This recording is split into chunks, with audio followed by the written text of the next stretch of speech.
Taste the rainbow is the expression that comes to mind.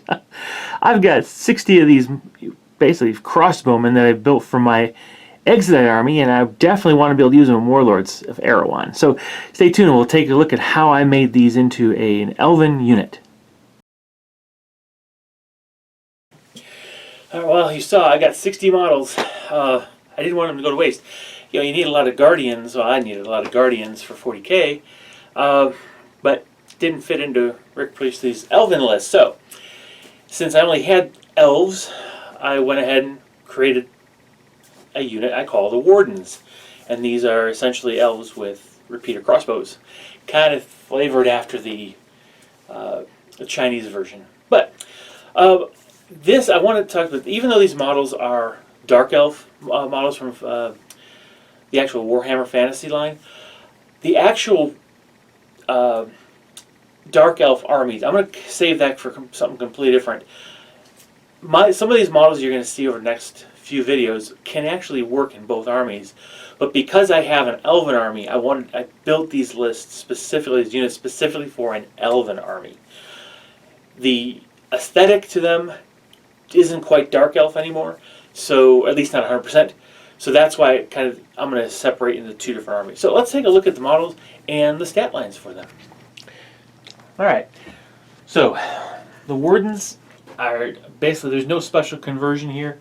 These are literally just the Dark Elf kits built up. Nothing special.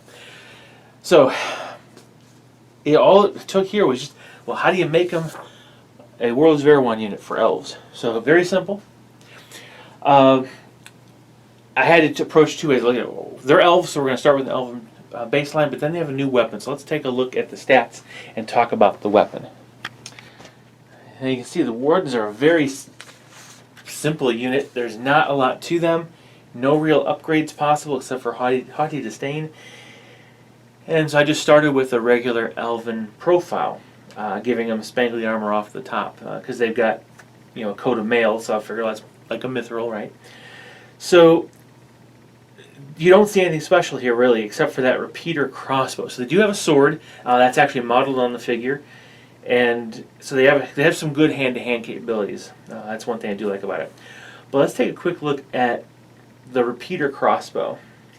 This one took a little bit of monkeying around, and I wouldn't call it play testing, but that's, I guess, the best word for it. So let's take a look at what the stats look like for the repeating crossbow.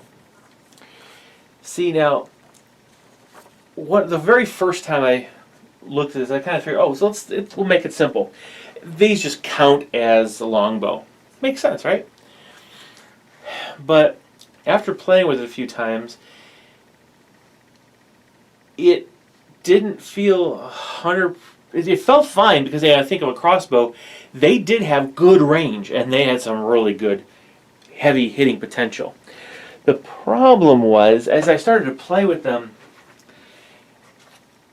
something was nagging me. And it wasn't until I started preparing for the latest Warlords of Erehwon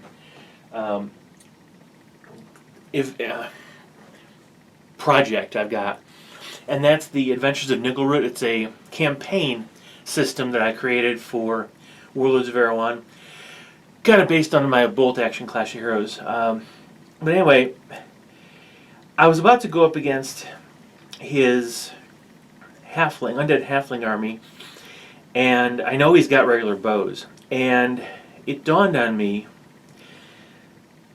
the Chinese repeating crossbow was not a long-range weapon. So I realized, I need to change the way these work.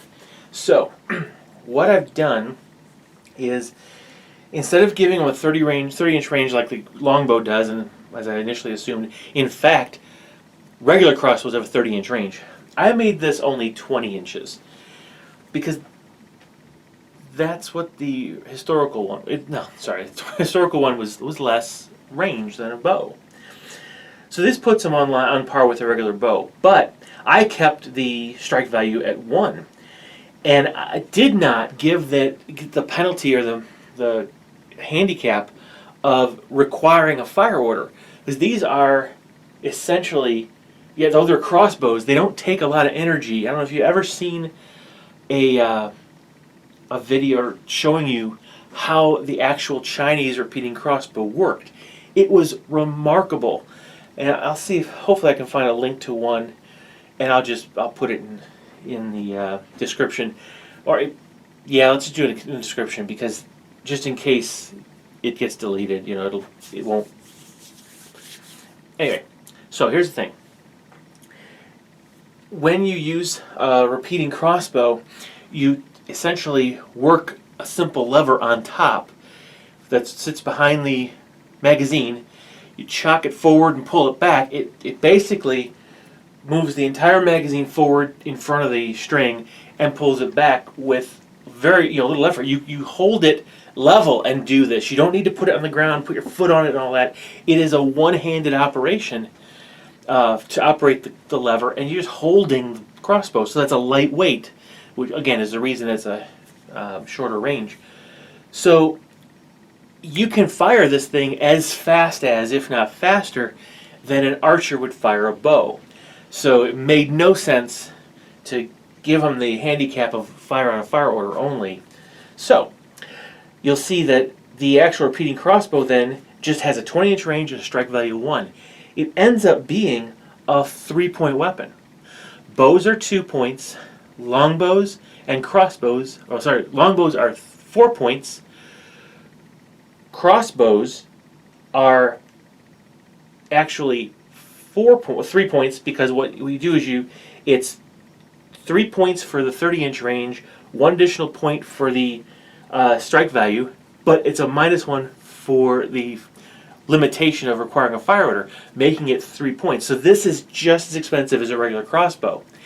It just loses the little bit of range, but you can fire it more often. So that, when you look at the stat line, makes it a little bit more obvious that these actually are pretty good units. You've got essentially short-range bowmen that can handle hits because they've got the spangly armor. That makes them a little tougher. Now, unfortunately, it costs a little bit because they are in spangly armor and they do have a regular sword. So a basic unit, you can see what it costs, and it's pretty expensive per model after that. So, but hopefully this gives you an idea of how you can use existing models from other lines and play around with the rubric Rick has and come up with your own. So, share, like, and subscribe. We'll see you guys in the next video.